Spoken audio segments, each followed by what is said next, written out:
Hey guys, it's Ben. It is Thursday. It's about to be noon.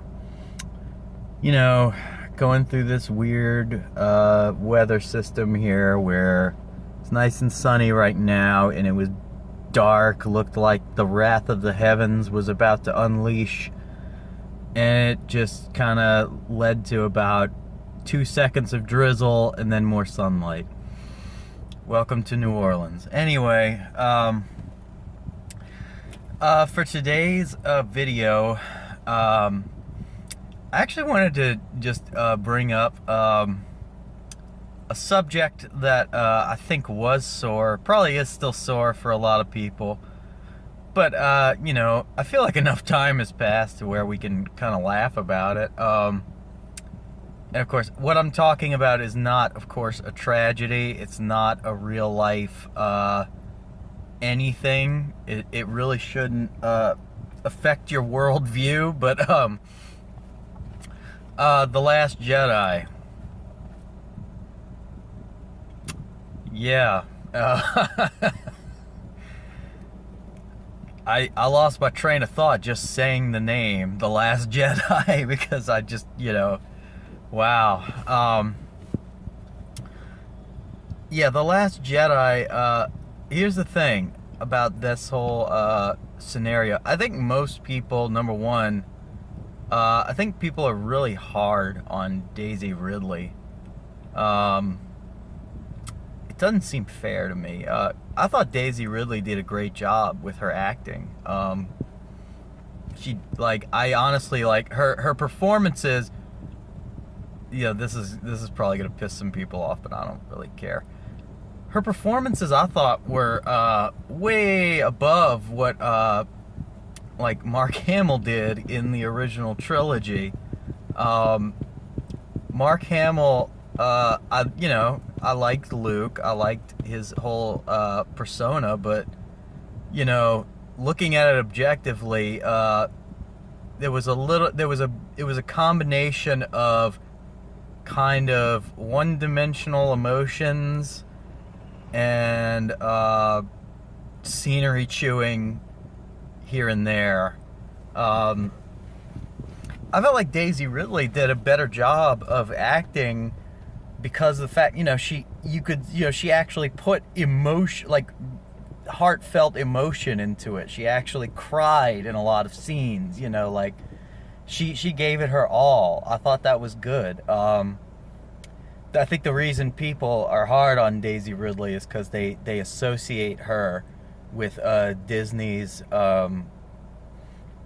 whole you know, standpoint of let's have a female hero, and her entire existence, her entire persona, it doesn't really represent anything that you know, everybody could connect to. She is a female. Star Wars didn't star a female before. Now it stars a female. Yay! Like, you know, Susan B. Anthony happened last year. So I think you know, that's what sours people's taste on her. But you know, it was like, I liked The Force Awakens. I didn't love it, but I didn't hate it, and I didn't really dislike it. You know, I will say The Force Awakens was better than Attack of the Clones, because I mean, anything could be better than Attack of the Clones. I laughed my butt off at that fake-ass romance scene. The worst dialogue I've ever heard.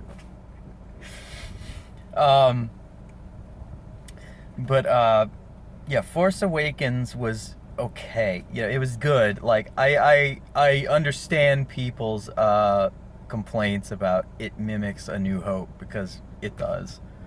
You know, we don't need a new planet-killing weapon every movie. We can, you know, I think there's other avenues that people can explore. The Last Jedi, I will never understand people who defend that movie as adamantly, like, you know, the people who say it's like the greatest movie ever made. Like, from an objective filmmaking standpoint, Rian Johnson broke a lot of rules that are put into films for the sake of the audience's comprehension. He broke a lot of these rules in a way that I think he thought he was being clever, kind of like, you know, kind of like Orson Welles, I think, kind of like you know, he thought he was like, you know, on the verge of this new type of storytelling, and it came off to most people, or, you know, to a lot of people. I don't know the exact numbers, but I just know that from what I've seen, you know, way less support for The Last Jedi than I would, you know, nah. That sentence kind of petered out. I think that The Last Jedi as a whole, it was the fact that you know, a lot of it was this whole letting plot lines fall flat to subvert your expectations. That's not clever. That's not, you know, that's, you think you're being clever, but you're not. Just letting, you know, just this giant letdown, and ultimately, I think from my perspective, the most distasteful thing about The Last Jedi in terms of themes, one of the themes I loved the most about the original Star Wars was how they delved into sort of spirituality, and they delved into a lot of concepts that I would argue are theological in nature. Although I'm sure that there are moral atheists out there who would disagree with that. But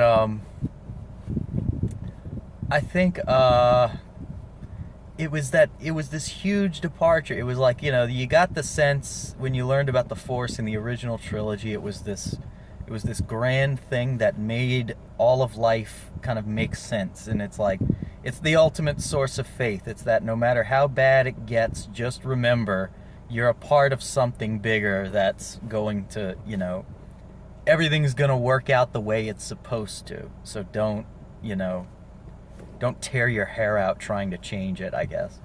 That was kind of my, I guess, takeaway from that. And then with The Last Jedi, it was like he was kind of trying to do the same thing, but he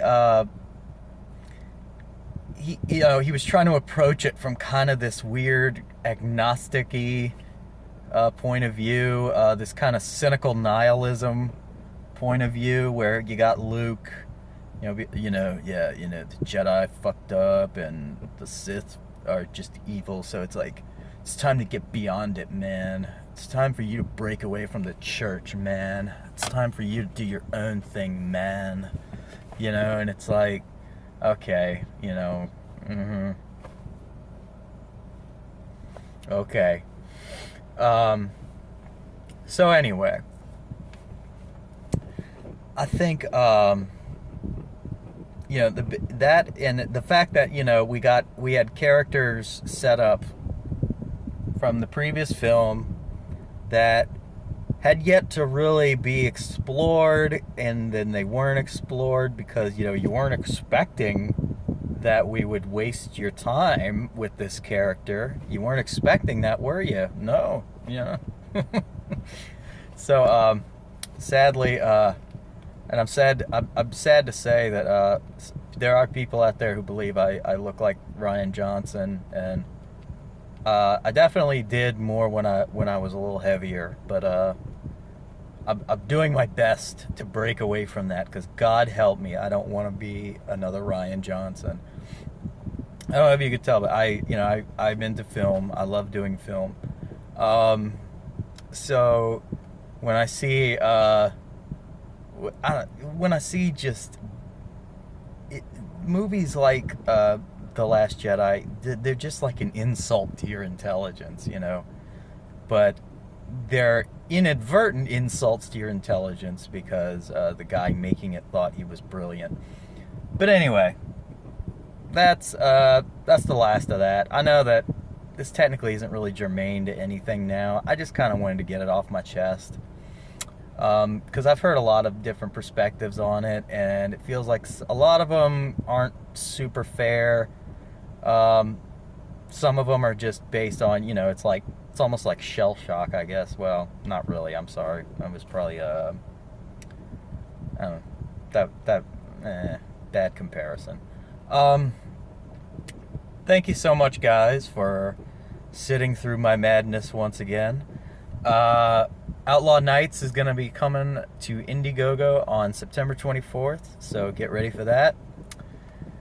And I'm going to be back tomorrow with another video for you guys. And let's see. If anybody this is kind of aside from a lot of it, but I really want to get into some fun discussions about stuff like video games, like like the one I've been speaking about, Final Fantasy. I'd love to delve more into it. It's one of those things where I can't just point and shoot and have me describe my theories on all of Final Fantasy, blah blah blah. It's like I want somebody, I need kind of a prompt, you know what I mean? Like what specifically would we like to talk about? So if we could just kind of do something like that, that would be awesome. But thank you so much, guys. I will talk to you tomorrow with another Hey Guys. Goodbye.